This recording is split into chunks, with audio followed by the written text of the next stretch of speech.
Hello everyone, good afternoon. I am Sanjeev. You are most welcome in Science Vision.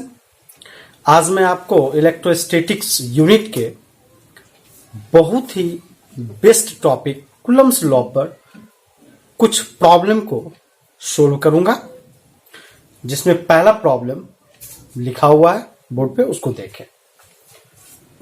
दिया हुआ है किसी आवेश कैपिटल Q को दो भागों में किस अनुपात में विभाजित करेंगे ताकि किसी निश्चित दूरी पर उनके बीच प्रतिकर्षण विद्युत बल का मान महत्तम हो।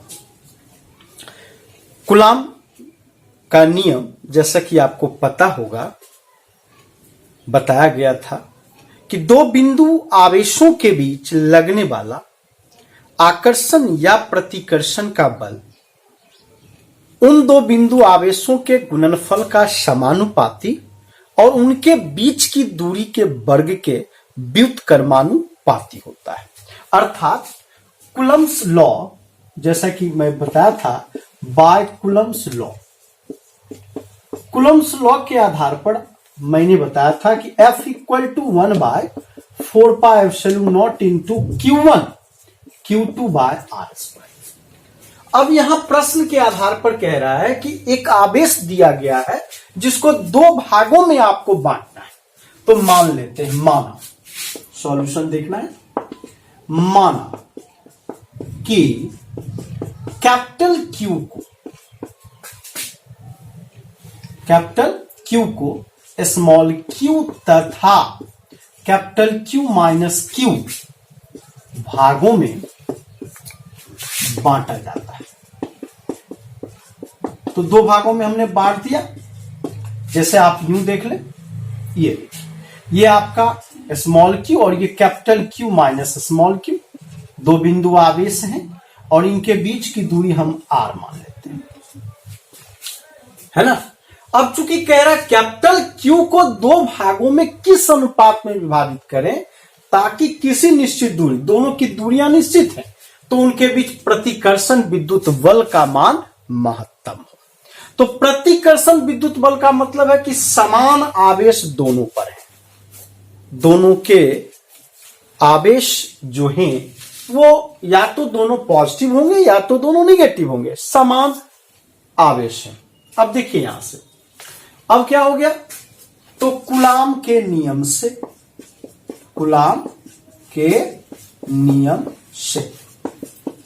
क्या हो जाएगा, वैद्युत प्रतिकर्षण बल, इन दोनों आवेशों पर जो लगने वाला वैद्युत प्रतिकर्षण बल होगा वो हो जाएगा F इक्वल टू 1/4πε0 इंटू एक Q और दूसरा capital Q minus small q अब बाय R स्क्वायर। अब दोनों के मान को तो मैंने निकाला और यहां आपको जैसा कि पता है कि 1/4πε0 को कांस्टेंट कहा जाता है। यहां चूंकि यहां 1/4πε0 इक्वल टू K और ये क्या है, कांस्टेंट माना जाता है। अब क्या करना है, यहां से F equal to K by R square into, इसको हम लोग कैपिटल Q और माइनस Q स्क्वायर कर लेते हैं। तो चूंकि कांस्टेंट ये है, K कांस्टेंट है, तो K बाय R स्क्वायर भी क्या हो जाएगा, कांस्टेंट हो जाएगा।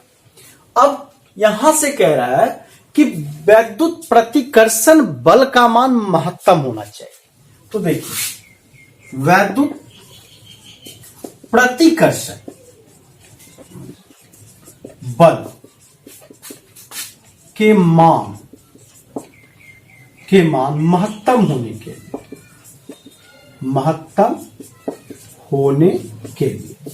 तो महत्तम तभी हो सकता है तो dF बाय dQ बराबर 0, क्योंकि Q के रिस्पेक्ट में इसका डिफरेंशिएट अगर हम 0 कर देते हैं तो वैद्युत प्रतिकर्षण बल का मान हमारा क्या हो जाएगा, महत्तम हो जाएगा। तो अब हम क्या करते हैं, इसको डिफरेंशिएट करते हैं, इसको समीकरण फर्स्ट मान लेते हैं।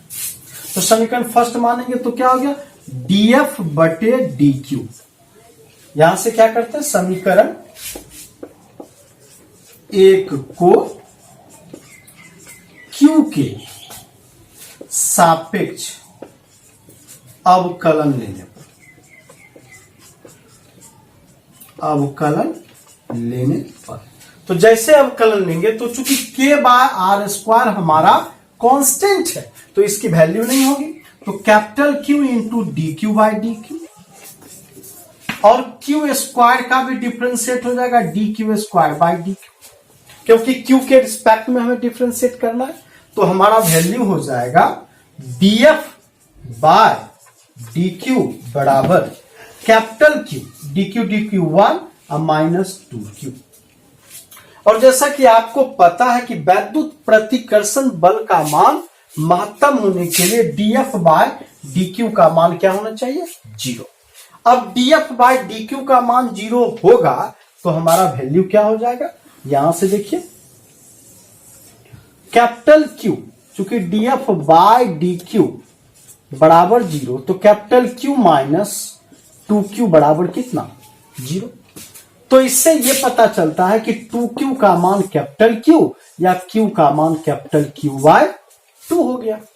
तो एक तो जो आवेश को मैंने दो भागों में बांटा तो एक आवेश के मान निकल गए, तो दूसरा भाग क्या होगा, यह आपका पहला भाग हो गया।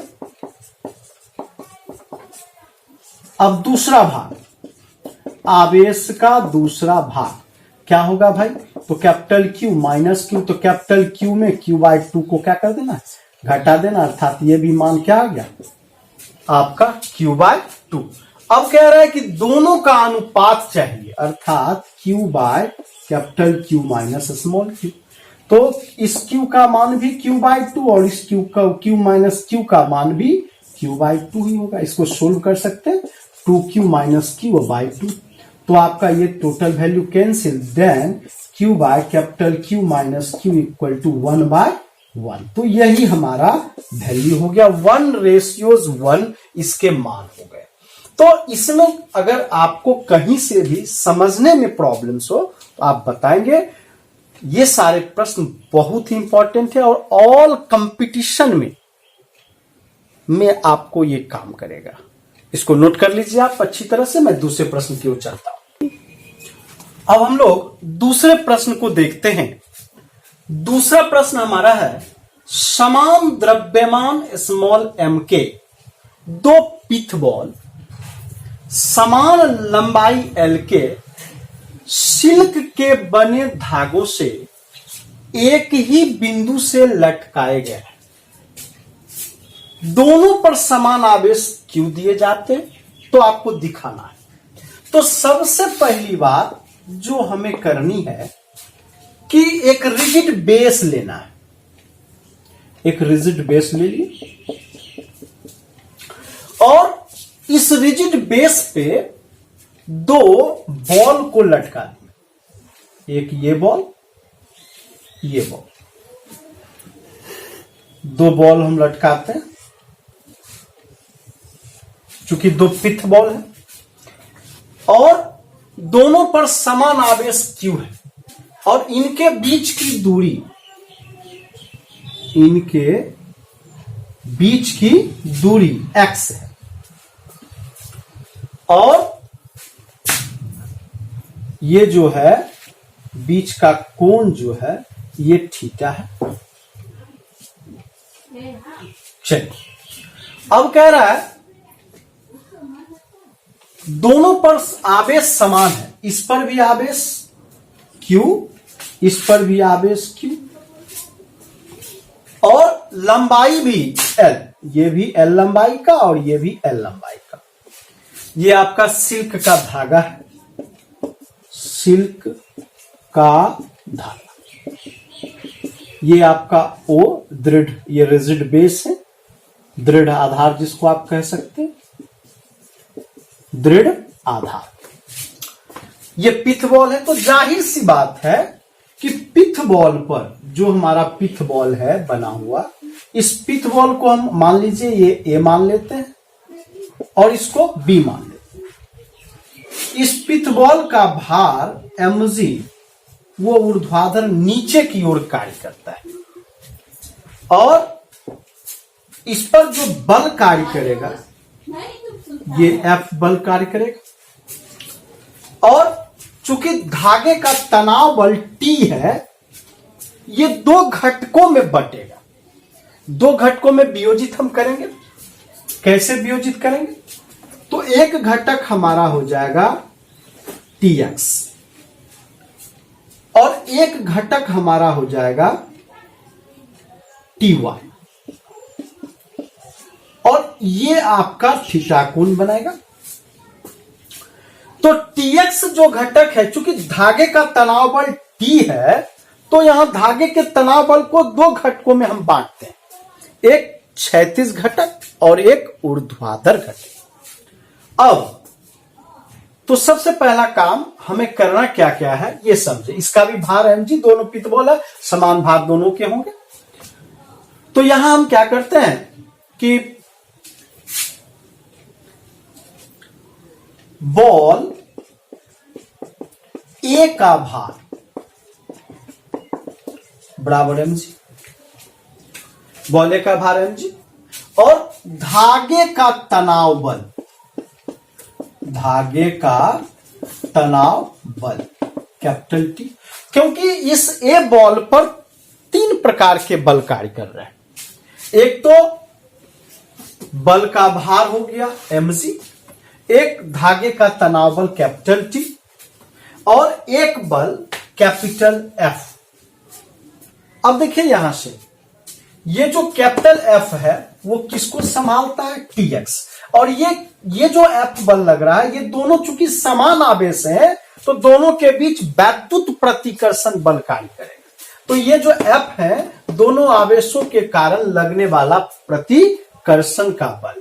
तो ये हो गया आपका बॉल पर लगने वाले बल। बॉल पर ये बॉल का वैद्युत प्रतिकर्षण बल, बॉल का वैद्युत प्रतिकर्षण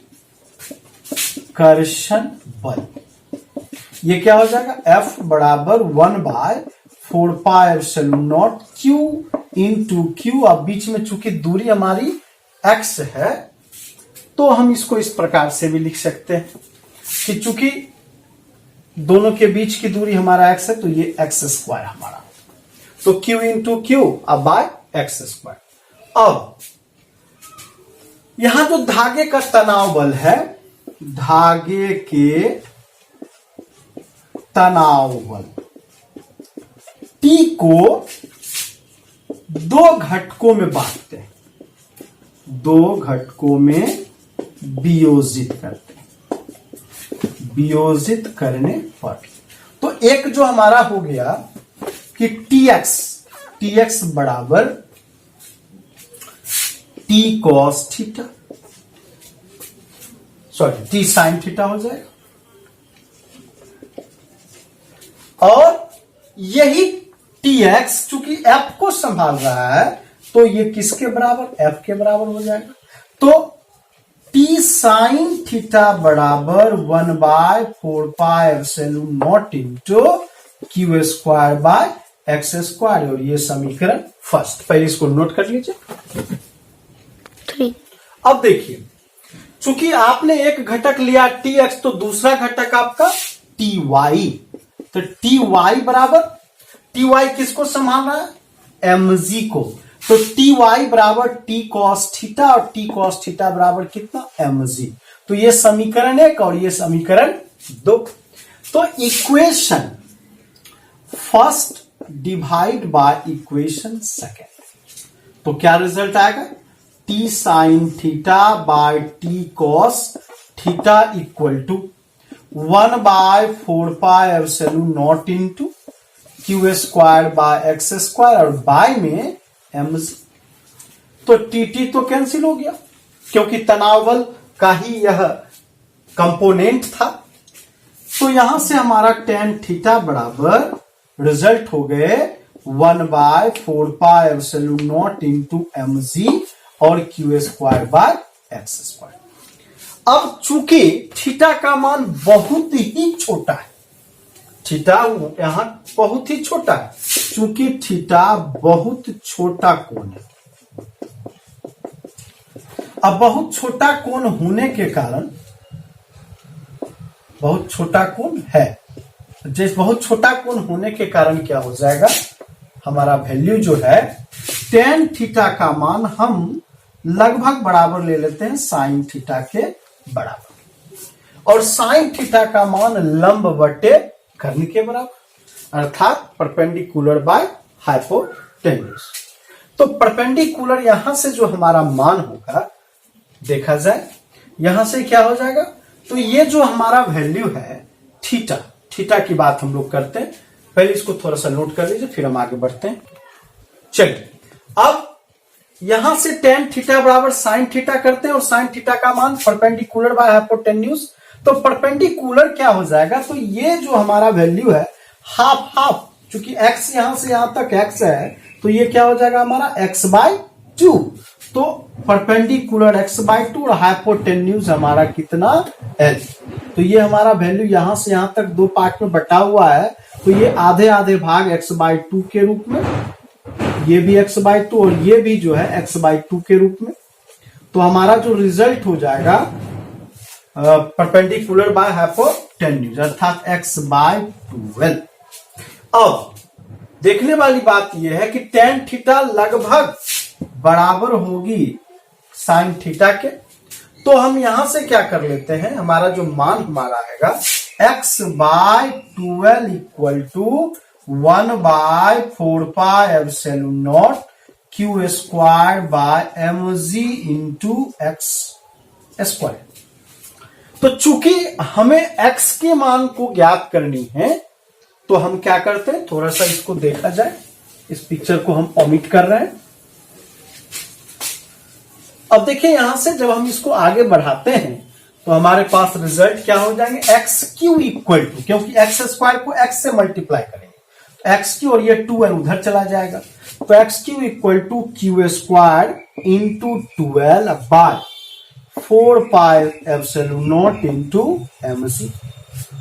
अब 2 से इसको डिवाइड कीजिए, 2 दूनी 4, तो x बराबर Q square by 2 pi epsilon not mg, और इस सब पे पावर 1/3, चूंकि ये कितना है, यहां से क्यूब है, तो ये हो जाएगा 1/3, और यही वैल्यू आपको लाना है। तो आपने देखा कि दो पिथ बॉल अगर समान लंबाई के सिल्क के बने धागों से बंधे हुए हों और एक ही बिंदु से लटकाए गए हों और दोनों पे समान आवेश दिए गए हों, और दोनों के बीच जो मीन उसका पोजीशन है, उस मीन पोजीशन से दोनों थीटा कोण पे बने हुए हों, तो उनके बीच की दूरी जो x के वैल्यूज होंगे वो Q square L by 2 pi epsilon naught into mg, उस पर पावर 1/3 होगा। तो ये आपका सेकेंड क्वेश्चन कंप्लीट। अब हम लोग थर्ड क्वेश्चन की ओर चलते हैं, इसको नोट कर लीजिए। अब आपके पास तीसरा प्रश्न है। तीसरा प्रश्न बताने से पहले मैं बता देता हूं आपको कि कुछ टेक्निकल फॉल्ट के कारण हमें बीच बीच में रुकना पड़ता है, इसके लिए आप इसे समझेंगे। तो देखिए, किसी समबाहु त्रिभुज एबीसी जिसकी प्रत्येक भुजा 0.2 मीटर है के कोनों पर +2 माइक्रोकुलाम, +3 माइक्रोकुलाम तथा +4 माइक्रोकुलाम के आवेश रख दिए जाते हैं। तो सबसे पहला काम कि एक समबाहु त्रिभुज बनाया जाए। ये मैंने एक समबाहु त्रिभुज बनाया। अब समबाहु त्रिभुज की प्रत्येक भुजा भी दी गई है, ये भी 0.2 मीटर, ये भी 0.2 मीटर और ये भी 0.2 मीटर। इसको ए मान लिया जाए, इसको बी मान लिया जाए और इसको सी मान लिया जाए। अब कह रहा है कि जिसकी प्रत्येक भुजा तो हो गई, इनके कोनों पर पहला जो कोना है इस पर +2 माइक्रोकुलाम रख दीजिए, दूसरा जो कोना है उस पर +3 माइक्रोकुलाम रख दीजिए, और तीसरा जो कोना है उस पर आप +4 माइक्रोकुलाम आवेश रख देते हैं। कहता है +4 माइक्रोकुलाम के कारण अन्य दोनों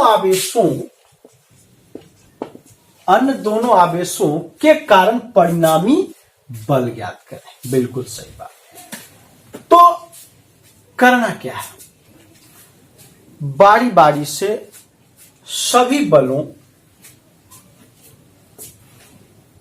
का मान निकालते हुए C पर परिणामी बल के मान को हमें ज्ञात करना है।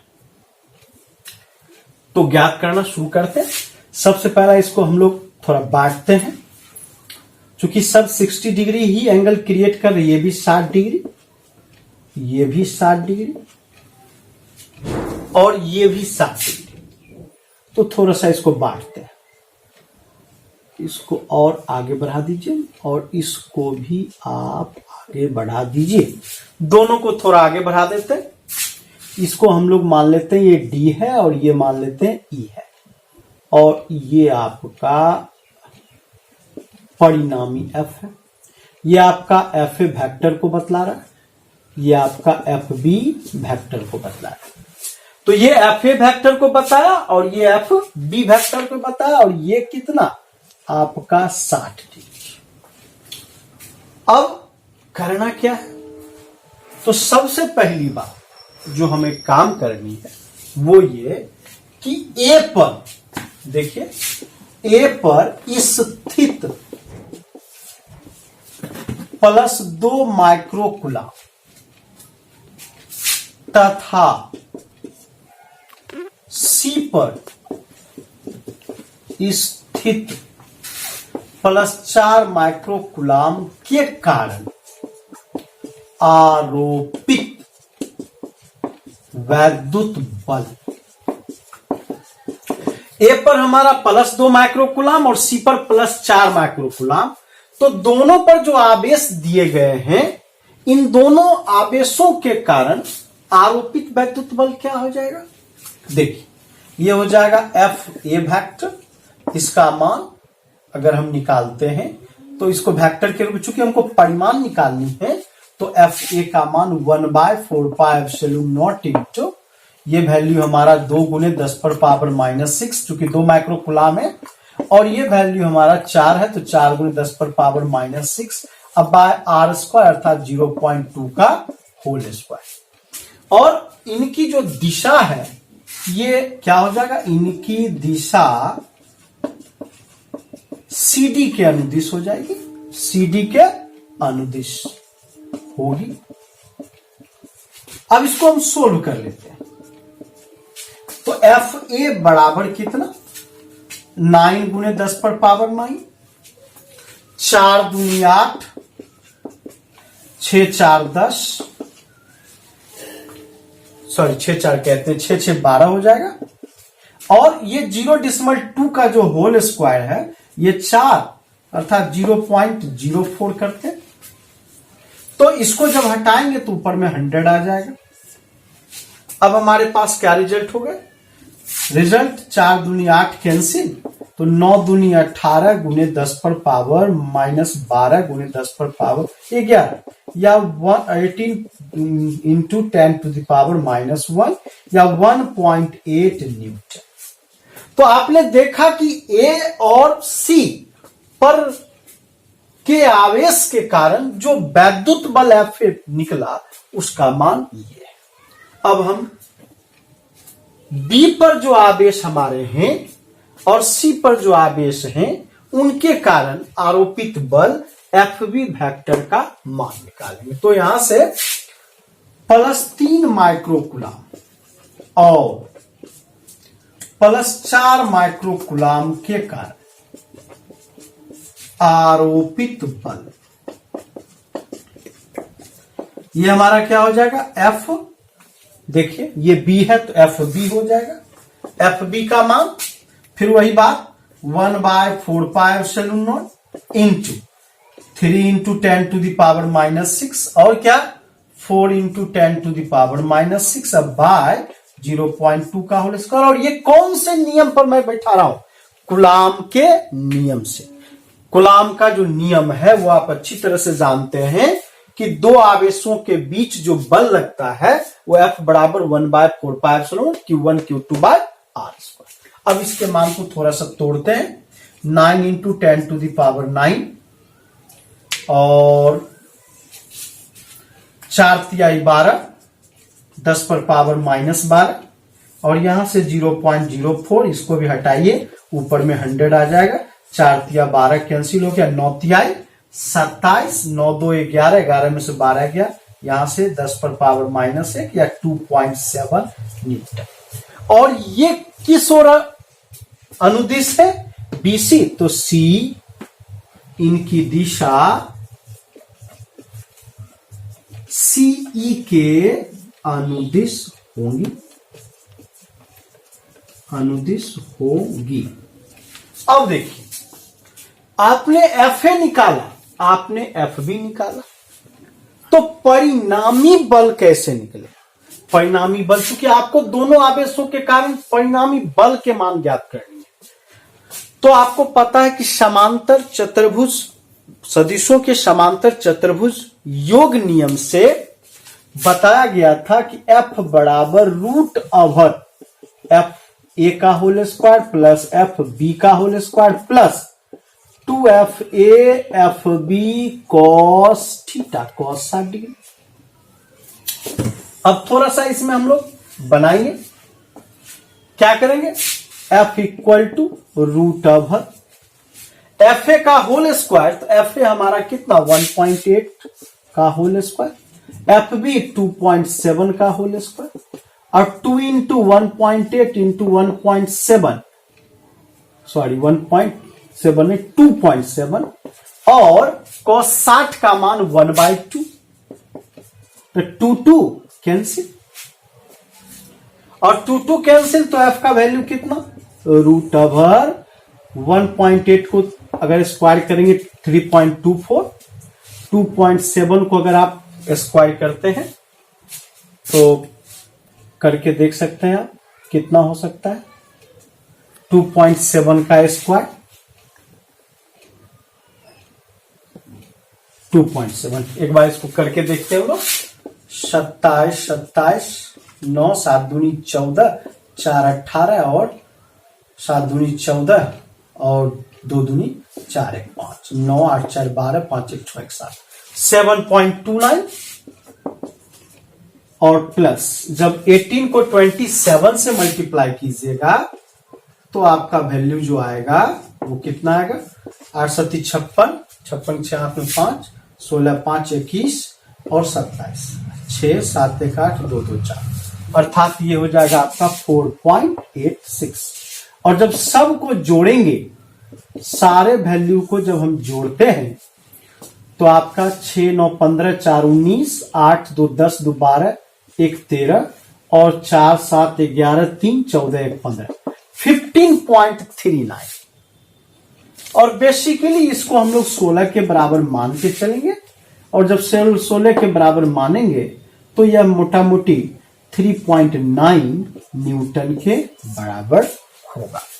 ये अप्रॉक्स मान हमारे पास आ गए, अप्रॉक्स। तो इस प्रकार आपने देखा कि चतुर्भुज के तीनों कॉर्नर पर चार्ज दिए गए, और इन दोनों के कारण तीसरे का जो हमें परिणामी बल निकला वो ये निकला। लेकिन इस परिणामी बल की जो दिशा होगी वो क्या होगी? तो F परिणामी बल की दिशा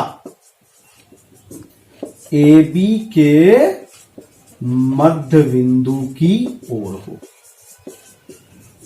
मध्य बिंदु की ओर होगी।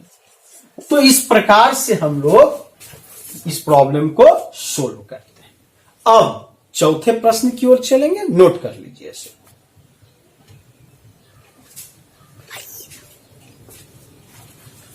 अब देखिए आपके पास जो प्रश्न है वो 4, इसमें एक चित्र बनाया गया है, और इस चित्र समबाहु त्रिभुज का पिक्चर है, और इस समबाहु त्रिभुज के प्रत्येक कोनों पर आवेश स्थित है, और इस आवेश के कारण बल का मान ज्ञात करना, अर्थात प्रत्येक आवेश के कारण बल ज्ञात करनी। तो जाहिर सी बात है, हम मान लेते हैं समबाहु त्रिभुज है तो इसकी प्रत्येक भुजा आपस में क्या बराबर है, और प्रत्येक भुजा का मान हम लोग a मान लेते हैं। अब हमें करना क्या है, सबसे पहली बात तो चूंकि प्रत्येक आवेश पर लगने वाला बल ज्ञात करना है, तो हम क्या करेंगे, थोड़ा सा इसको हम लोग आगे बढ़ा के निकालेंगे। देखिए, अब इसको इस प्रकार से थोड़ा बढ़ाते हैं। ये बल F, ये भी बल F, और ये जो परिणामी Q पर बल लगेगा ये भी है। अर्थात इसको इस प्रकार से हम लोग डिस्ट्रीब्यूट करते हैं। ये भी F, ये भी F और ये भी F। इसको रिजॉल्व करके परिणामी बल के हमें मान चाहिए। ये हमारे FA हो जाएंगे, ये हमारे FB हो जाएंगे, और ये हमारे जो निकालने होंगी ये हमको FC के मान देंगे। FC, ये भी F और ये भी F। अर्थात हमने क्या कर दिया, इसको ये F। अब बारी बारी से हम प्रत्येक आवेश के कारण लगने वाले बल के मान हम ज्ञात करेंगे। अब कैसे निकलेगा, तो सबसे पहली बात, A पर स्थित Q आवेश के कारण बल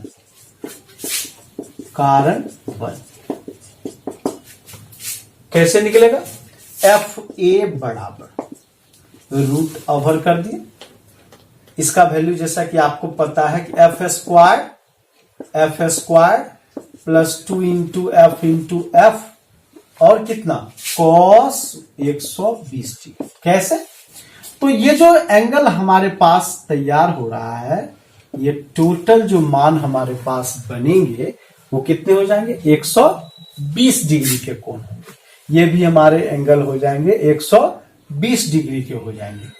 तो हम कैसे निकालेंगे, यहां से FA बराबर F स्क्वायर 2F स्क्वायर, और ये भी 2F स्क्वायर, और cos 120 का मान -1/2, तो 2 कैंसिल, अर्थात 2F square plus minus F square, अर्थात रूट ओवर F स्क्वायर, और इसकी वैल्यू कितनी हो गई, F। ये हो गया F। और इस बल की जो दिशा है, ये जो FA है, ये FA किसके समांतर होंगे, तो ये BC के समांतर होंगे, है ना। यह BC के समांतर है। देख लीजिए, FA BC के समांतर। अब ये FA तो निकल गया, अब क्या निकालना, FB। चूंकि कंपाउंड परिणामी निकालने के लिए इस प्रकार से हमको रिजॉल्व करना पड़ता है, तो अब इसको हम लोग बांटते हैं। फिर अब FB की बात हम जब करेंगे तो क्या हो जाएगा, यहां से B पर स्थित प्लस Q आवेश के कारण आरोपित बल। अब यहां से मान निकालेंगे तो FB वही बात हो जाएगी, यहां भी F square plus 2 into F और cos 120 डिग्री, ये भी 120 डिग्री के कोण पे रिजॉल्व किया गया है। तो यहां से क्या हो जाएगा, 2F square plus 2F square और cos 120 -1/2, 2 cancel, result F square बराबर F। तो FA का मान और FB का मान, दोनों मान निकल गए, और ये जो पैरेलल हो गए वो किसके, तो AC, यह AC के समांतर हैं। अब जो हमें निकालना है वो FC। तो FC कैसे निकलेगा, FC बराबर उसी प्रकार से F square plus 2F into F cos 60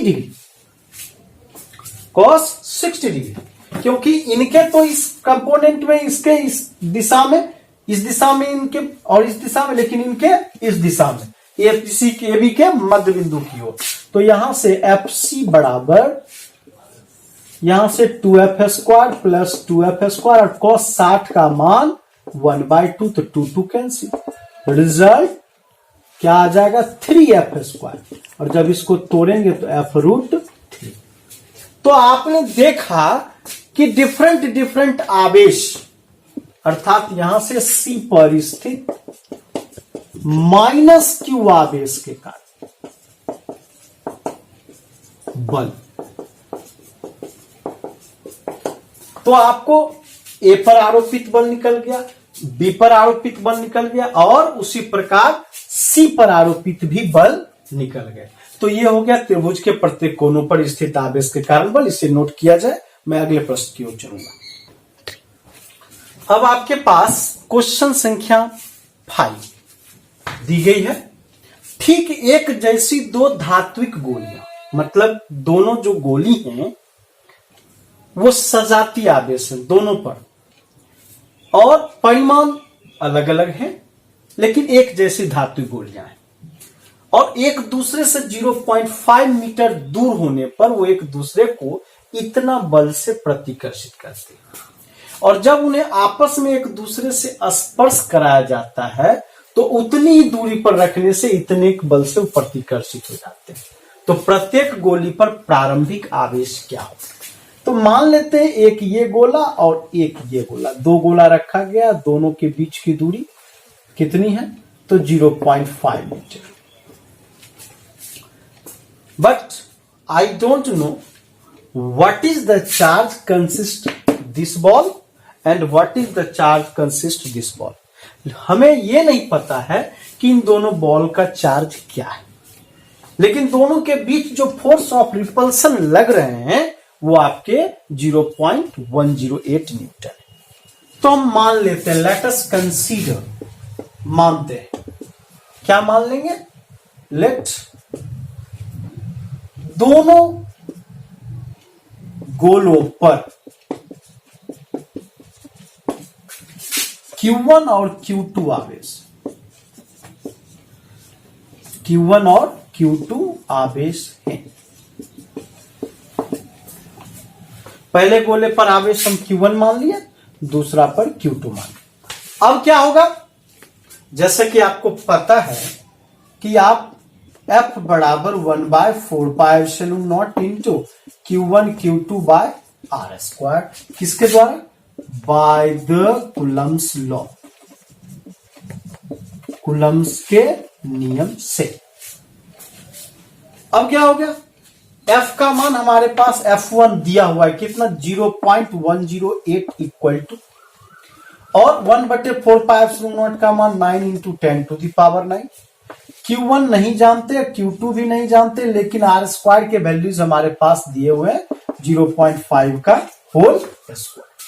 तो एक बात तो स्पष्ट हो गई इससे कि Q1 इंटू Q2 बराबर 0.108 और 0.5 का होल स्क्वायर, और बाय में 9 इंटू 10⁹9। इससे Q1 और Q2 के मान निकाल दिए। या Q1 इंटू Q2 बराबर 0.108, 0.25 अब बाय 9 इंटू 10⁹9। इसके भी डिसिमल आउट कर देते हैं, यहाँ 1000 और यहाँ 100। अब ये क्या हो गया? 25 चौके 100 कैंसिल हो गया, और ये 12 नमा 108 कैंसिल हो गया। आपके रिजल्ट 12/4 और 9 3 12, जो कि ऊपर जाएगा 10 पर पावर -12, 4 थिया 12 हो गया। तो 3 इंटू 10⁻12 आपके मान आ गए। अब देखिए यहां से, सॉरी, हाँ ठीक है, ये Q1 इंटू Q2 के मान आ गए। अब कह रहा है कि जब उन्हें आपस में एक दूसरे से स्पर्श कराया जाता है, तो जब एक दूसरे से स्पर्श कराया जाएगा, स्पर्श कराया जाता है, तो आवेशों का पुनर्वितरण होगा। तो कुल आवेश क्या होगा? कुल आवेश हो जाएगा Q1 प्लस Q2। तो प्रत्येक पर क्या आवेश होगा? तो प्रत्येक गोली पर आवेश कितना? Q1 plus Q2 by 2। अब आपका क्या वैल्यू हो गया? तो F2 बराबर 1/4πε0 इंटू यहां से Q1 प्लस Q2 बाई 2 और फिर Q1 प्लस Q2 बाई 2 और बाय में जो आपकी वैल्यू है 0.5 का होल स्क्वायर। अब इसको थोड़ा सा और आगे बढ़ाते हैं। F2 का मान दिया हुआ है आपका 0.144, इसका मान 9 इंटू 10 टू द पावर 9 और Q1 प्लस Q2 और Q1 प्लस Q2 दोनों का मतलब क्या हुआ, Q1 प्लस Q2 का होल स्क्वायर और बाय में 0.25 और 2 दूनी 4, ये 4 भी यहां चला है। अब क्या करते हैं, यहां से डिसिमल अगर आउट कर देंगे तो आउट कर दीजिए, 100 हो जाएगा ऊपर। अब जैसे 100 ऊपर हो जाएगा तो आपका वैल्यू 25 चौका 100 और 4 भी कैंसिल आपसे। अब रिजल्ट आ गया Q1 प्लस Q2 का होल स्क्वायर बराबर 0.144 by 9 into 10 to the power 9। अब इसको हटाएंगे 1/1000। अब इसको भी अगर हम काट दें तो 16 नमा 144 कैंसिल, तो कितना हो गया 16 गुने 10 पर पावर माइनस 12। तो ये Q1 प्लस Q2 के होल स्क्वायर हो गए। अब आप इसको नोट कर लीजिए। अब देखिए तो Q1 प्लस Q2 बराबर कितना हो जाएगा, plus minus 4 into 10 to the power minus 6। अब हम क्या करते हैं कि Q1 माइनस Q2 का मान निकालते हैं और इसका वैल्यू होता है Q1 प्लस Q2 का whole square minus 4 Q1 into Q2। अब इसके मान दिए गए हैं Q1 प्लस Q2 के कितने मान दिए गए हैं, तो 16 गुने 10 पर पावर माइनस 12।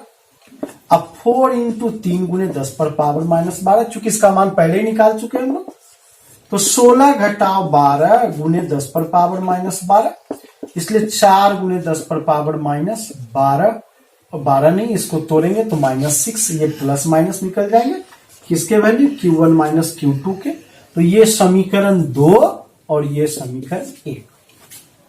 अब हम क्या करेंगे, दोनों जो समीकरण निकले हैं दोनों समीकरण को हम लोग ऐड कर दें, equation first plus equation second. Result Q1 plus Q2 equal to plus minus 4 into 10 to the power minus 6 और Q1 माइनस Q2 बराबर plus minus 4 into 10 to the power minus 6। दोनों मान कैंसिल हो गए।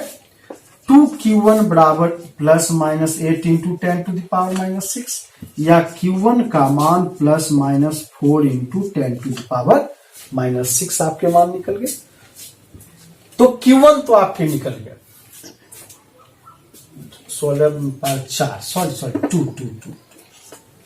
2, 4 का रूट 2, 12 का रूट 6, यहां से आपका मान हो गया 2, तो ये हो गया 6, ये रिजल्ट 3। तो Q1 का मान प्लस माइनस 3 गुने 10 पर पावर माइनस 6। अब क्या करना है, जब Q1 का मान निकल गया तो Q2 का मान क्या निकलेगा, तो Q2 का मान हमारे पास आएंगे कितने, देखिए